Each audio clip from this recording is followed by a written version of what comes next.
Hello tout le monde, j'espère que vous allez bien. On se retrouve aujourd'hui pour une nouvelle vidéo que j'avais super hâte de réaliser puisque on va unboxer ensemble et faire un petit peu mes premières impressions sur un nouveau tarot que je viens de me procurer. Si je dis pas de bêtises, il est vraiment sorti il y a très très peu de temps puisque je l'ai pas mal vu passer sur mon feed Instagram car je suis la maison d'édition qui a publié ce tarot sur Insta. Donc il s'agit du Veloriaz Tarot, j'espère que je le prononce bien. Donc créé par Samantha Rook, c'est une créatrice que je connaissais pas du tout. Et donc publié chez Rockpool Publishing, un peu comme toujours j'ai envie de dire, maison d'édition favorite. Et donc j'ai vraiment été très très très intriguée par les sneak peeks, on va dire, que j'ai vus sur Insta.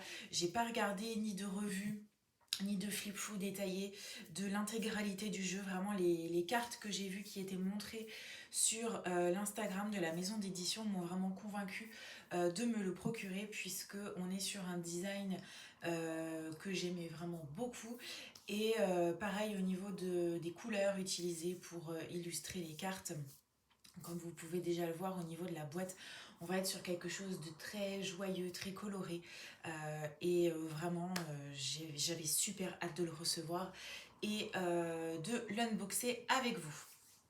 Donc, du coup, je vais retirer le blister.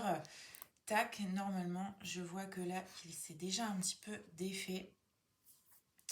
Alors, je vais quand même me munir de mes outils et j'arrive. Donc, il se présente comme ceci. On est sur une boîte cloche en dur qui est d'ores et déjà très vive au niveau des couleurs et voilà, plutôt bien illustrée.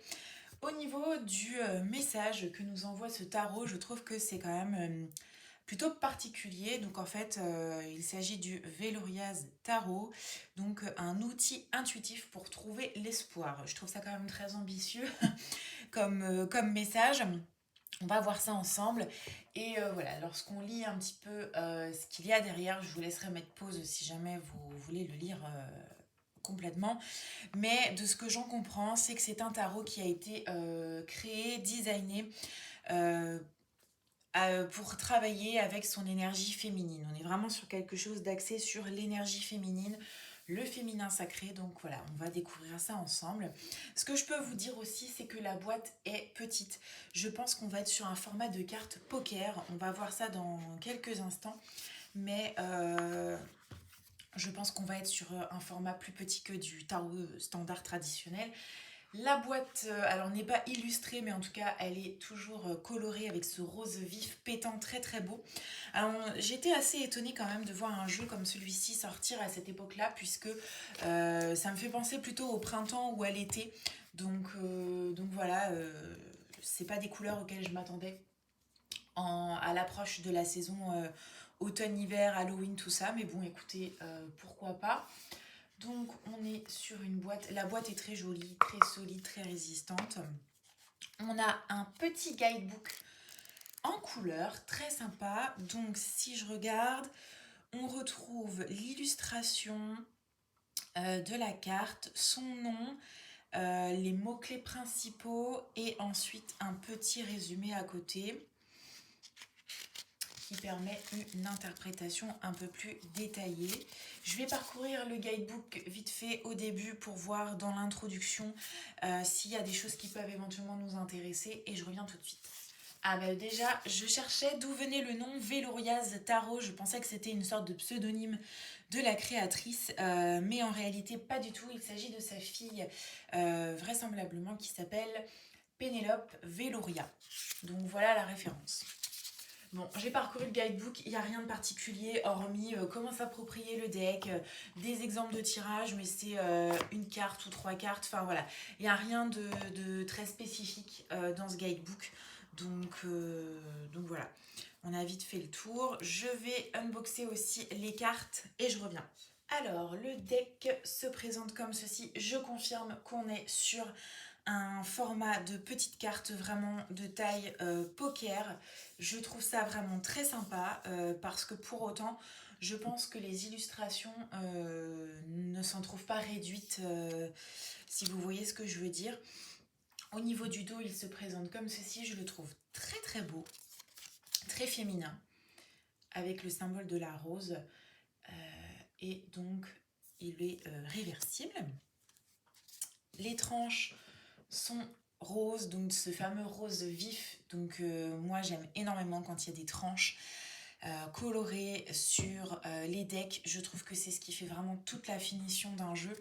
Donc vraiment, j'aime beaucoup. Et au niveau de la qualité de carte, plutôt bonne qualité. Voilà, c'est Rockpool Publishing. Et au niveau du fini, on est sur un fini brillant mais pas glossy. Et voilà, c'est pas du total mat non plus. Donc on est sur voilà, des cartes, je dirais, standard de ce côté-là. Donc, je vais faire en sorte de bien centrer le jeu et d'essayer de zoomer le plus possible pour que vous puissiez bien voir. Donc vraisemblablement, on a l'illustration sur le centre de la carte, il n'y a pas de bordure. Le numéro en haut, le nom en bas, c'est assez discret. Et on y va, c'est parti, je fais défiler les cartes.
Et voilà, on a terminé de parcourir ensemble le deck. Donc effectivement, on est vraiment sur quelque chose de 100% féminin, puisque, sauf erreur de ma part, l'intégralité des cartes sont illustrées avec des personnages féminins. Pour moi, la seule carte qui du coup est représentée autrement, c'est la carte du diable, avec effectivement cette tête de bouc. Voilà. On est sur quand même quelque chose qui suit le modèle du Rider-Waite, puisque à mon sens les arcanes mineurs, même si effectivement sont illustrés de façon très simple, enfin minimaliste je dirais, on retrouve quand même des petits éléments ou des petits indices, on va dire, qui nous rappellent le système du Rider-Waite et non pas et non pas juste le Marseille avec uniquement les différentes arcanes mineures de façon basique. Enfin, vous voyez ce que je veux dire. Petit défaut que j'ai remarqué, et je ne sais pas si vous le verrez ici, sur pas mal de cartes, on a en fait la bordure rose qui a un petit peu débordé. Bon, c'est pas quelque chose qui me dérange, mais voilà, sachez-le. Si vous êtes vraiment très très très perfectionniste, voilà, vous voyez, on voit que ça a bavé un peu au niveau de l'impression.